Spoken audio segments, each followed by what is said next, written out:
Ikiwa zimesalia siku chache kuelekea uchaguzi mkuu wa rais, wa bunge pamoja na madiwani Oktoba 29 mwaka 2025, viongozi wa Baraza la Waislamu Tanzania BAKWATA katika mkoa wa Mwanza wamefanya kongamano lenye lengo la kuhamasisha waumini wa dini hiyo kujitokeza kupiga kura kwa amani na utulivu. Akizungumza katika kongamano hilo lilifanyika katika ukumbi wa Reichof Hotel leo Oktoba 11 mwaka 2025, Waziri mstaafu wa Maliasili na Utalii wakati wa utawala wa 4, Mheshimiwa Lazaro Nyalandu amewaasa wananchi hao kwenda kusikiliza sera za wagombea, huku akiwasisitiza kumpigia kura mgombea wa Chama cha Mapinduzi Daktari Samia Suluhu Hassan. Afrika aliongoza katika nchi ya Liberia mwanamama. Aliongoza hivi karibuni pia katika nchi ya Malawi Banda mwanamama. Sasa hivi yuko katika nchi ya Namibia anaongoza mwanamama. Lakini taifa ambalo kwa asilimia ya maendeleo, na nazungumzia mambo ya jumla, limetoka kwenye kiwango hiki cha uchumi ikafika kwenye kiwango hiki. Limetoka kwenye kiwango hiki cha mtandao wa huduma za afya ambazo zinatuhusu sote ikafika kiwango hiki. Elimu na mambo mengine ambayo sio mahala pake leo kuyaongelea. Mama Samia kwa neema ya Mungu, kwa ubunifu wake, na kwa kweli kwa ilani ya Chama cha Mapinduzi ambayo ndio imeshika hatamu ya kuongoza nchi yetu, amejaliwa sana kusimama imara kuliko watu wengi waliokuwa wana mashaka. Na moja, mimi nitakapozungumza baadaye na Wakristo jioni, nitawaomba wamfanyie dua, wamwombee. Ukimwombea rais wako, unaiombea nchi yako. Na bila sala na maombezi, na Waislamu wanasema dua, nchi haiwezi kusimama imara. Na kwanza yule ambaye ni kiongozi wetu, ambaye Mungu ametupa mfano. Mimi nina mtoto wa kike anaitwa Sera, mdogo ana miaka 14. Akimtazama Mama Samia anajiona kwamba kumbe na yeye ana nafasi yoyote katika Jamhuri hii ya Muungano na katika dunia. Hakuna jambo ambalo litamshinda. Ameifungua mioyo ya Watanzania kuona hakuna ukomo kwa mtoto wa kiume, wala hakuna ukomo kwa mtoto wa kike, hakuna ukomo kwa mtu wa dini fulani, wala dini hii kutoka bara wala visiwani. Tanzania imekuwa jamhuri shirikishi ya watu wake. Na lile jambo litabaki kama historia, kwa sababu alichukua mama akaweza. Inawafungua vijana wa kike na kiume kuona kwamba sehemu hii ya kuendeleza nchi sisi wote tunaweza tukawa wadau. Na binafsi nampenda sana kwa moyo wangu wote. Itokee kupitia watu wa imani, tumuombee, tumfanyie dua, lakini kubwa, wakati tunaandaa kuwasisitiza watu wetu watoke tu wakapige kura, tunaomba watu waendelee kama nilivyosema, kutoka katika hizi wiki 3 zilizobaki kushiriki katika mjadala wa taifa. Taifa linajadili juu ya tulikotoka, linajadili juu ya tunakoenda.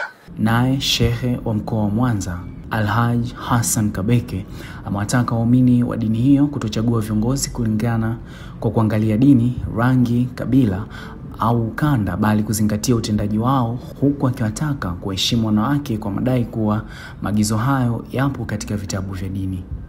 Mama Samia ni mwanamke, lakini si kama mwanamke. Utafiti umefanywa, umethibitisha. Mama Samia anaambiwa habari rais amekufa, yuko Tanga, ghafla. Sasa itakuwaje? Mama rais wewe sasa, mimi sasa wewe. Akili na mjia anatazama jeshi, anatazama mpaka ya nchi. Mimi siwezi wazee. Wewe. Katiba inakutaka wewe. Anachukua nchi. Lakini wakati anachukua nchi, kuna miradi ya mabilioni ya fedha imeanzishwa, afu haijafika hata 50% yote. Afu yule mama anachukua nchi, afu anasimama na mtawakal Mungu. Ndani ya miaka 4 Busisi ilikuwa 24 26, imekwisha kwa 100%. Bwawa si la Nyerere kule kutengeneza umeme, si kwa 100 ngapi? Ndani ya miaka 4 kalifuta. Zimeachwa meli hapa kwetu Mwanza, sisi watu wa Mwanza ni mashahidi. Zimeachwa meli hapa, ndio ziko kwenye chelewa ile. Hivi tayari mkuu kishaenda kutembea ndani ya maji, imesharudi. Meli nzito, ina gorofa. Unapanda kwa lifti. Gorofa 4, anaambia. Mama Samia anachukua nchi, tutarajia wafanyakazi wa serikali watakosa mishahara. Si mwanamke hawezi. Lakini toka amechukua nchi hatujasikia hata mgomo. Na kubwa zaidi kapandisha ile mishahara, imepanda kwa miaka 6 nchi haijapandisha mshahara. Mama Samia ameingia akapandisha zaidi ya 30%. Miaka 4. Kwa miaka 4. Pigeni makofi jamani. Kwa hiyo huyu ni mwanamke, lakini si kama mwanamke. Mtu yoyote atakayemheshimu mwanamke, mwisho wake ataheshimika. Wewe mzee Nyalandu unafanya haya, nakwambia umelamba dume. Kusimama kwa ajili ya mama, hatima yako wewe hautakufa hovyo. Utakufa na heshima yako. Lakini Mtume anasema wama ahanahunna illa laim. Yoyote mwenye kumdhalilisha mwanamke, mwenye kumdunisha mwanamke, huyo mtu amelaaniwa. Mwanamke, tumelala kwenye matumbo ya mama zetu miezi 9. Mama anabadilisha mfumo wa chakula.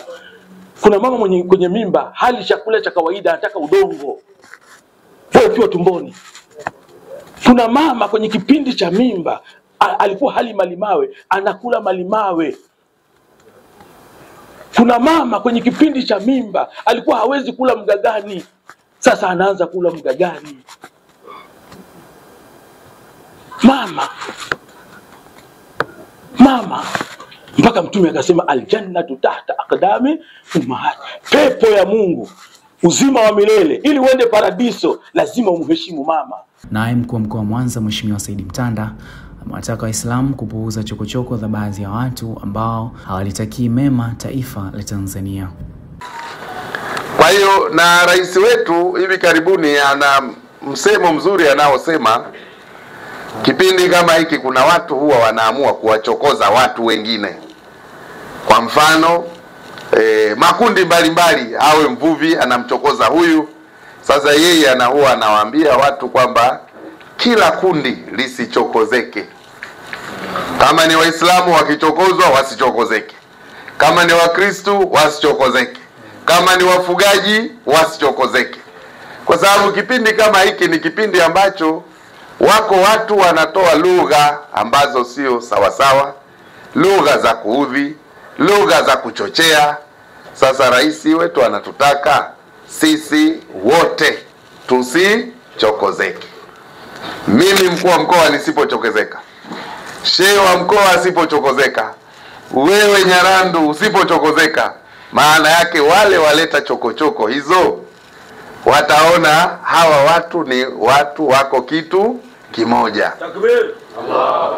Bila kuzingatia itikadi zao za dini, za vyama au makabila yao.